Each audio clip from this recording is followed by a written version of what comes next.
Ciao a tutti, veniamo adesso a uno dei più classici casi di guasti o comunque necessità di manutenzione straordinaria del nostro impianto GPL, la sostituzione dell'iniettore. Cioè, cosa succede? È normale prassi che via via con l'andare del tempo i nostri iniettori inizino a usurarsi, a guastarsi, magari gli avvolgimenti della bobina iniziano a non lavorare più bene, il pistoncino dentro inizia a bloccarsi e la macchina magari inizia ad andare con i famosi 3 cilindri anziché 4 o comunque con un cilindro in meno, proprio perché un iniettore non lavora. I fattori possono essere molteplici, come dirò anche nel video, può essere la sporcizia che si accumula, come ho detto, gli avvolgimenti che iniziano a usurarsi, oppure un difetto, un danneggiamento nell'iniettore stesso, magari con conseguente perdita di gas, come vedremo nel mio caso. Ad ogni modo, la sostituzione degli iniettori, se fatta da un meccanico, purtroppo ci viene a costare qualcosina, mentre vedremo nel video che è un'operazione veramente semplice e molto rapida da fare, soprattutto nel caso di alcuni impianti GPL come per esempio il mio, dove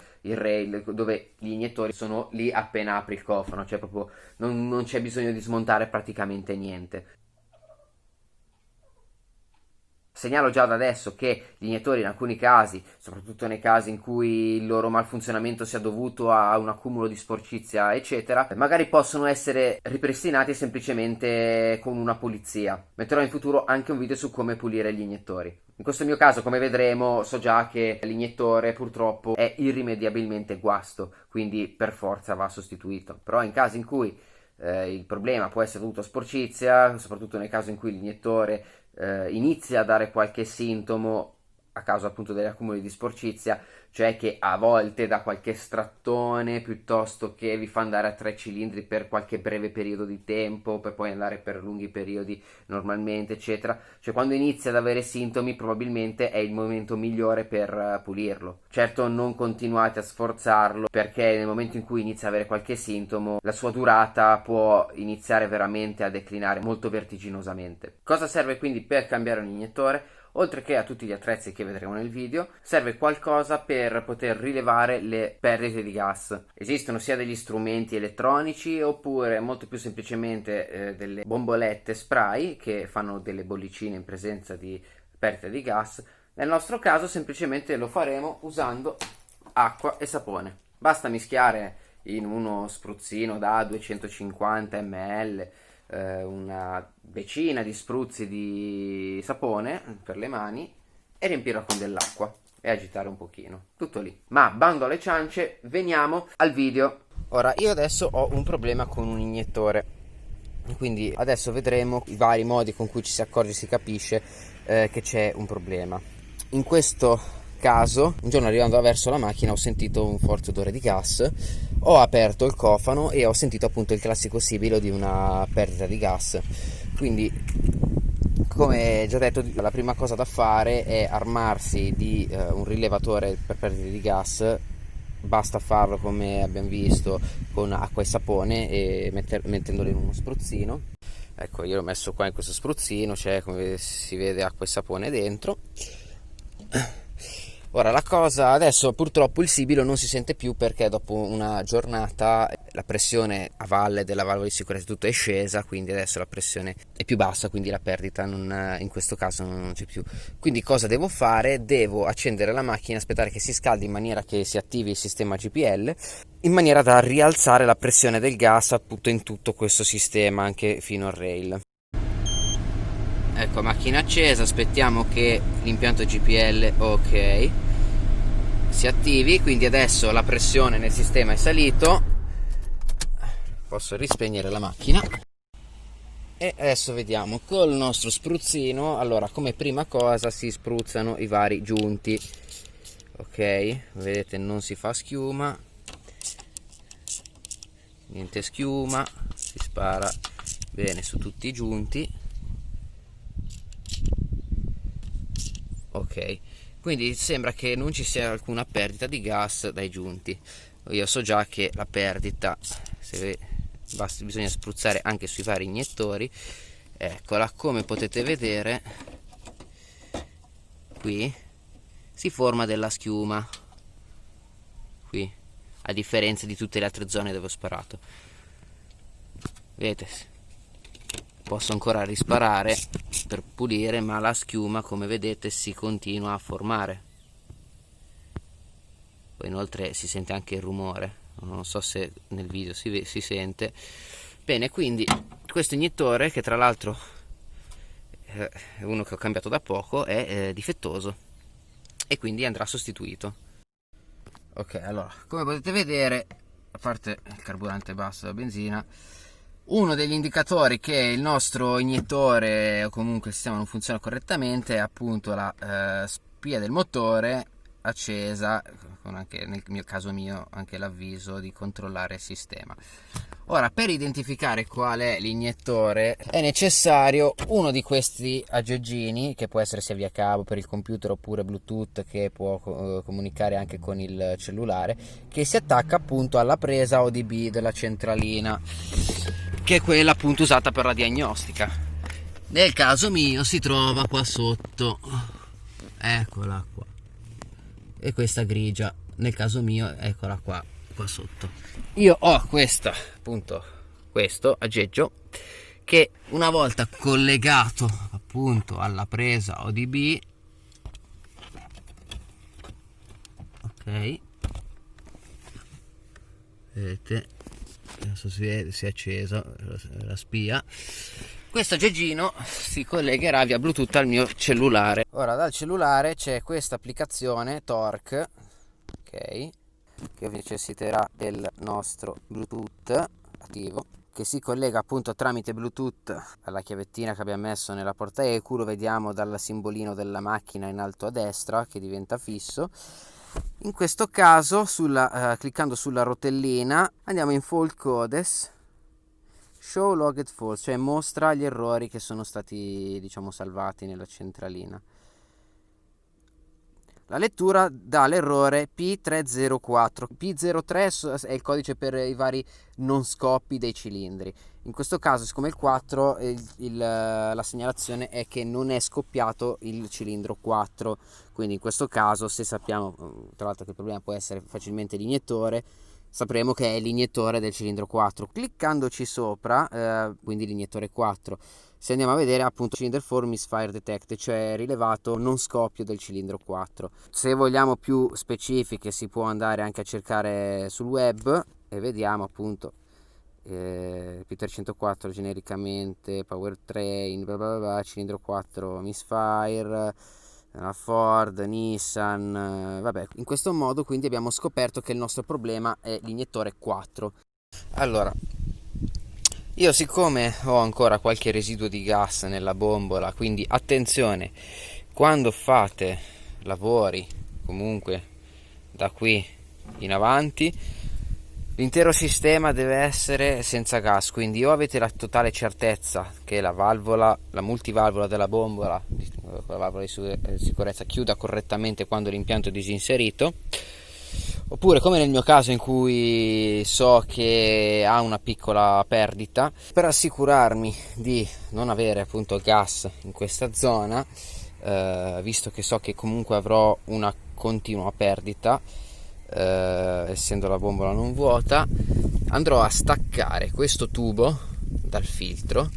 Vedrete che il gas fuoriuscirà in maniera praticamente libera. In realtà non è libera perché, come detto, c'è quel riduttore di pressione che porta la pressione da 7 bar a 2 bar, e fidatevi che a 7 bar l'effetto sarebbe molto diverso. E poi, una volta tolto il tubo, cercherò di tapparlo velocemente inserendo questo cacciavite all'interno del tubo e andando a ristringere la vite, cercando di limitare le perdite di gas quanto più possibile. In caso non riuscissi a infilarlo, perché comunque appena il gas inizia a uscire questa parte di gomma si solidifica, diventa dura perché il gas congela, quindi potrei non riuscirci.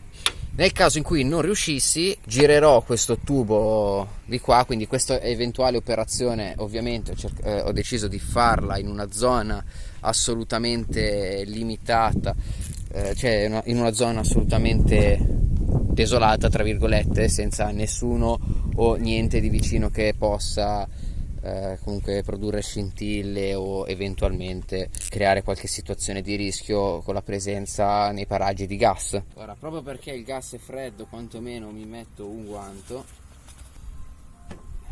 farò tutto e procediamo. Allentiamo il collarino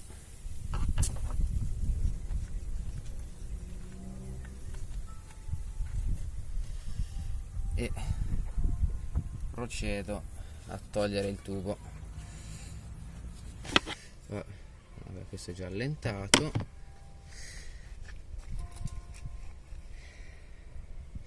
E procedo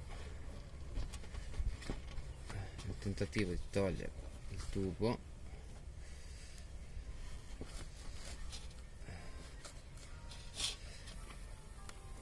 Ecco, inizia a uscire qualcosa. Adesso, come tolgo il tubo, direzionerò la perdita verso il nulla e cercherò di tapparlo. Eccoci. Ok, ce l'ho fatta, sono riuscito a tapparlo, ristringo il collarino e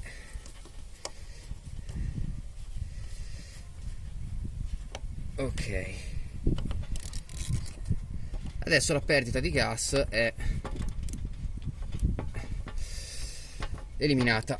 Sono riuscito a tapparlo infilando subito e lo lascio qui. Adesso si procede nel togliere l'iniettore. Per togliere l'iniettore servono in questo caso 2 chiavi del 10. Questo perché, come vedete, l'iniettore è tenuto bloccato nel rail a pressione da il primo di questi dadi.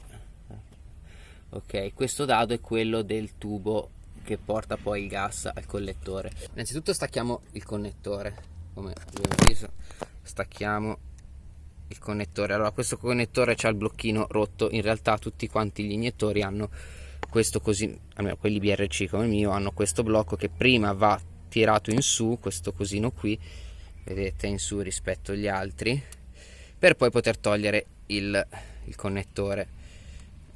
Vedete che una volta tolto l'iniettore si sfila. Una volta inserito, poi ricordatevi di rispingere in basso questa cosa qui. Qua si è rotto quell'affarino lì, quindi io quando lo fisso mi assicuro che rimanga ben saldo mettendo una fascetta, poi vedremo. Comunque procediamo nel togliergli il connettore. Andiamo. Quindi vado a tenere fermo con una chiave il dado, vedete, inserisco con una e con l'altra, vado a svitare. Prima bisogna tenere salda il dado in alto che blocca l'iniettore e svitare l'altro, quello del tubo. Vedo, tengo fermo la chiave di destra, dov'è? Qua, e vado a svitare il dado di sotto. Ci vuole un po' di tempo perché purtroppo la posizione è un po' infelice e il filetto è lungo, quindi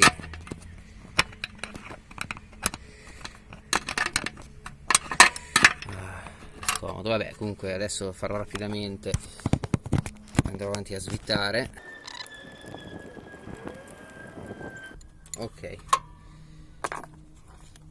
come vedete il tubo è venuto via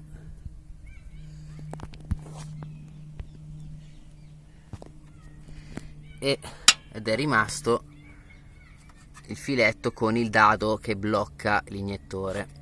Adesso con una sola chiave, tenendo fermo l'iniettore o con una pinza se è troppo duro, se no dovreste riuscire con la mano, vado a svitare il dado rimasto, quello in alto, che blocca appunto l'iniettore. Una volta allentato dovreste essere in grado di rimuoverlo anche a mano. Attenzione a non perderlo. C'è anche una rondella di bloccaggio subito sotto, cioè subito sopra il dado, quindi attenzione a non perdere nessuna delle due. Ok, eccoli qui, il dado e la rondella. Li teniamo in un posto sicuro e come vedete l'iniettore viene via tranquillamente. Qui c'è la guarnizione che è sempre buona idea cambiare, però siccome appunto nel mio caso è nuova, lascerò questa. Comunque come vedete è una guarnizione che viene fornita con gli iniettori, mentre qui c'è un'altra guarnizione e questo è il mio iniettore guasto.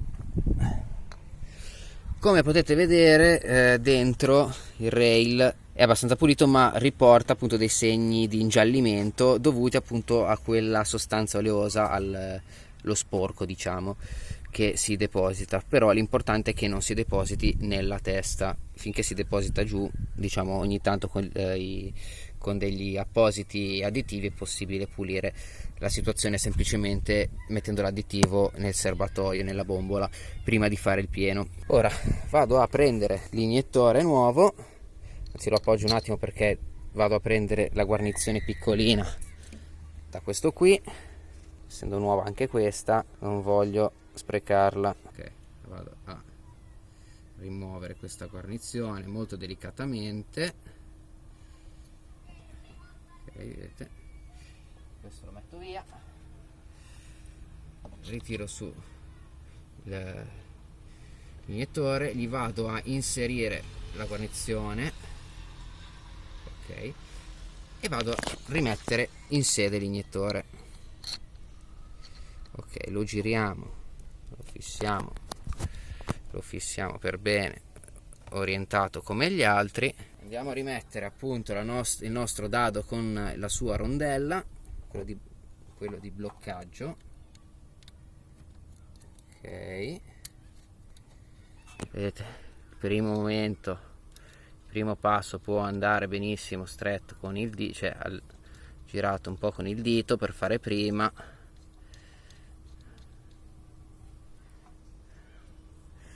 per poi bloccarlo con la chiave. Tenendo fermo l'iniettore vado a stringere.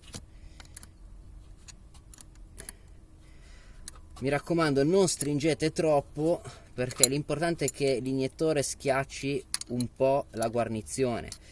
Quindi una volta che diventa abbastanza duro non forzatelo, perché rischiereste di appunto danneggiare l'iniettore. Adesso sta iniziando a diventare un po' durino, ancora sempre più duro. Ok, non faccio eccessiva forza, meno della forza che ci mettete ad aprire un barattolo duro. Una volta appunto serrato come si deve l'iniettore, si va a rimettere il tubo del gas. Lo si inserisce in posizione, con le dita iniziamo a fargli prendere il passo, il filetto, farlo agganciare. Ok, una volta che ha preso il passo lo stringete quanto più potete con le mani e poi l'ultima stretta gliela si dà con la chiave, tenendo fermo a questo giro il rail.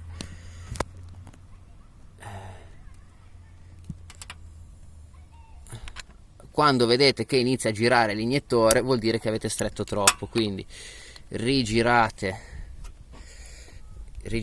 bene l'iniettore, cioè riallentate quella che blocca l'iniettore, rigirate un po' l'iniettore orientandolo come tutti gli altri, ristringete quello di bloccaggio, ok, e andate a ristringere quello del tubo. Benissimo, il nostro iniettore è sostituito. Andiamo a riattaccargli il suo connettore.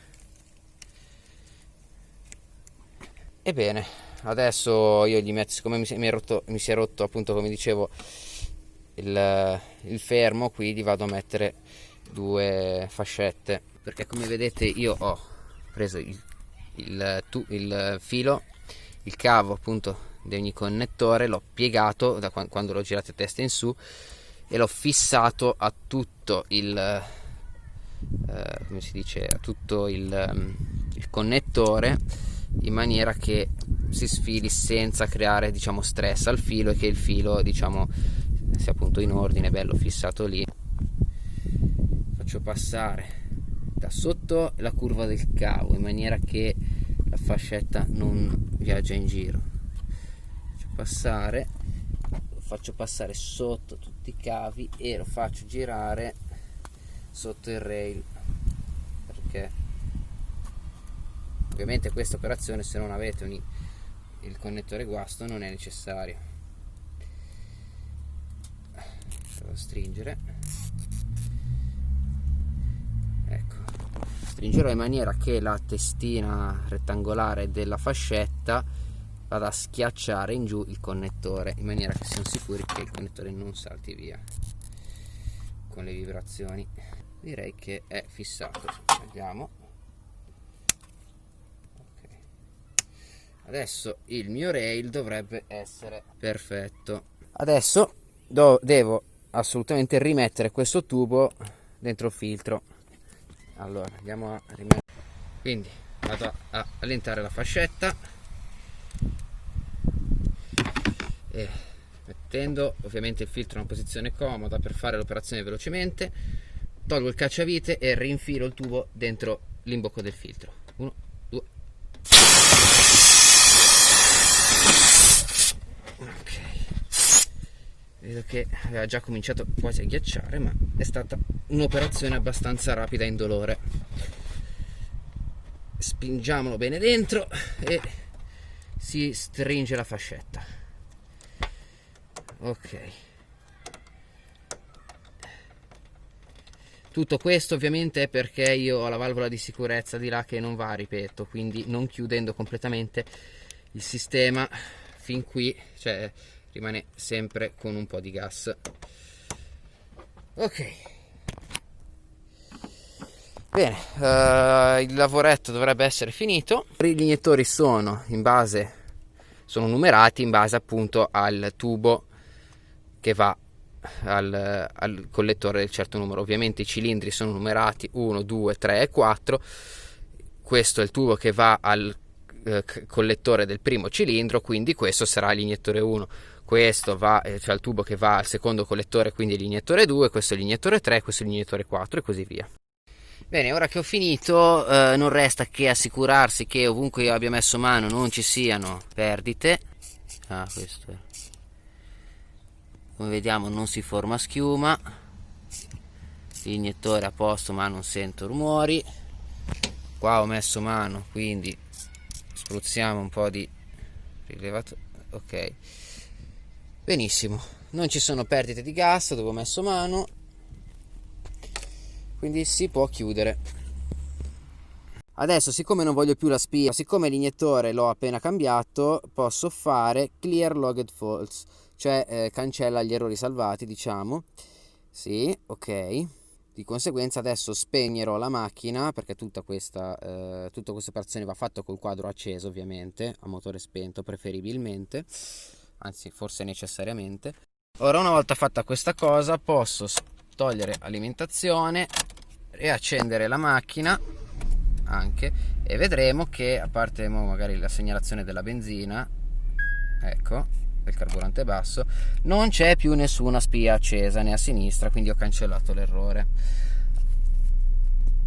Adesso vediamo se entrando il GPL ridà ancora segnalazioni, ma dal suono, dalle vibrazioni non sto più andando a 3 cilindri, quindi il cilindro 4 ha ripreso a scoppiare. Come vediamo il GPL è ancora presente, visto che ho limitato il più possibile le perdite. Sì, il suono è molto pulito, vibrazioni praticamente assenti, diciamo che adesso l'iniettore è a posto. E l'impianto GPL è riparato e funziona. Ecco, questo ticchettio che si sente è il rumore dei 4 iniettori in funzione. Spero che il video vi sia piaciuto, vi sia stato d'aiuto. Non dimenticate di mettere mi piace, condividere e iscrivervi al canale. Ci vediamo nei prossimi video. Bella!